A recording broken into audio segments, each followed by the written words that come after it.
इस दौर में अगर पत्नी को यह पता चल जाए कि उसके पति के अवैध संबंध किसी और महिला के साथ चल रहे हैं या फिर उसका पति किसी और महिला से फोन कॉल पर बात करता है, तो खूनी खेल शुरू हो जाता है, तांडव शुरू हो जाता है, जिसमें एक आध इंसान की जान तक चली जाती है। लेकिन आज की घटना बिल्कुल अलग हटकर है।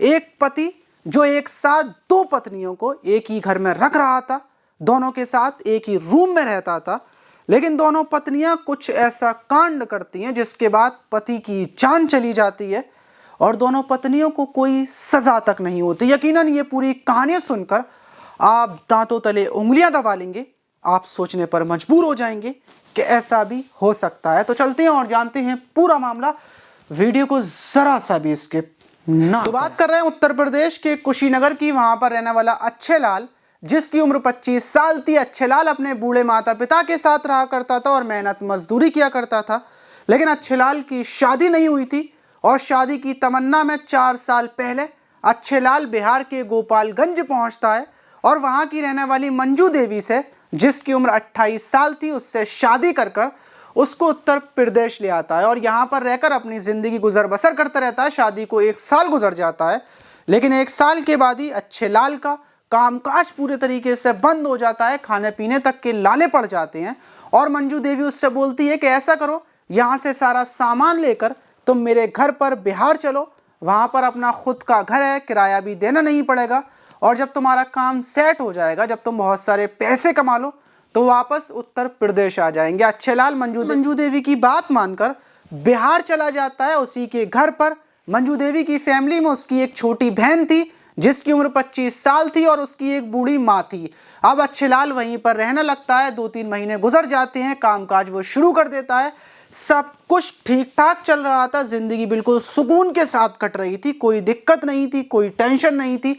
लेकिन अच्छे लाल का दिल मंजू देवी की छोटी बहन बेबी देवी के ऊपर आ जाता है, जो उसकी साली थी रिश्ते में। लेकिन दिल आने के बाद वो उसके करीब जाना शुरू करता है, उससे बातचीत शुरू कर देता है और साली का दिल भी अपने जीजा पर आ जाता है। दोनों की प्रेम कहानी शुरू हो जाती है, लेकिन बुराई ज्यादा दिन तक छुपती नहीं है।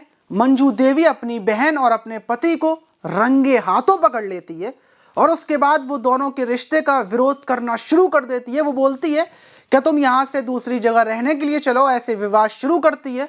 लेकिन अच्छे लाल को तो अपनी साली पसंद आ चुकी थी, उसके साथ वो जिंदगी भर साथ रहने का फैसला कर चुका था और जब दोनों के बीच मंजू देवी रुकावट बनती है तो दोनों भागकर शादी कर लेते हैं और अलग रहने लगते हैं। लेकिन 1-1.5 महीना गुजरने के बाद ही मंजू देवी अपने पति को फोन करती है, उससे बोलती है तुम वापस आ जाओ, इसी घर में रहना, हम दोनों को पत्नी बनाकर रखना, हमें कोई दिक्कत नहीं है, मुझे कोई परेशानी नहीं है।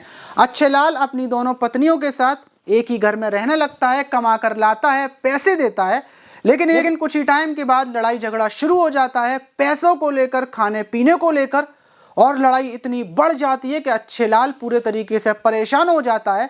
वो ना ही अपनी दोनों पत्नियों को छोड़कर जा सकता था और ना ही उनके साथ रह सकता था, क्योंकि अब पूरे दिन लड़ाई हुआ करती थी। अच्छे लाल बहुत ज्यादा परेशान था, एक छोटी छोटी चीजों को लेकर लड़ाई झगड़े से वो तंग आ चुका था। वहीं संडे की रात को अच्छे लाल अपनी दोनों पत्नियों के साथ रूम में लेटा हुआ था, लेकिन रात के टाइम किसी बात को लेकर विवाद हो जाता है दोनों पत्नियों के बीच और अच्छे लाल उनसे बोलता है कि मैं दूसरे कमरे में सोने जा रहा हूं, तुम लोग यहीं पर सो। और अच्छे लाल दूसरे कमरे में सो जाता है। लेकिन जब सुबह आंख खुलती है, दोनों पत्नियां अच्छे लाल के रूम में जाती हैं तो अच्छे लाल पंखे से लटका हुआ था, झूल रहा था और उसकी जान जा चुकी थी। पुलिस को फोन किया जाता है, पुलिस आती है, अच्छे लाल की बॉडी को जमा कर पोस्टमार्टम के लिए भेजा जाता है। पोस्टमार्टम रिपोर्ट आती है तो पता चलता है कि अच्छे लाल ने खुदकुशी कर ली, दोनों की लड़ाइयों से तंग आकर। वहीं दोनों पत्नियों से पुलिस कुछ नहीं बोलती क्योंकि उनकी आपस की लड़ाई थी और अच्छे लाल भी अपनी जगह पर गलत था। अब आप ऐसे कांड पर क्या बोलना चाहेंगे कि इसमें सबसे ज्यादा गलती किसकी है, अच्छे लाल की या फिर मंजू देवी की या फिर उसकी छोटी बहन की? कमेंट बॉक्स में अपनी राय जरूर दीजिएगा। मिलते हैं किसी और वीडियो में।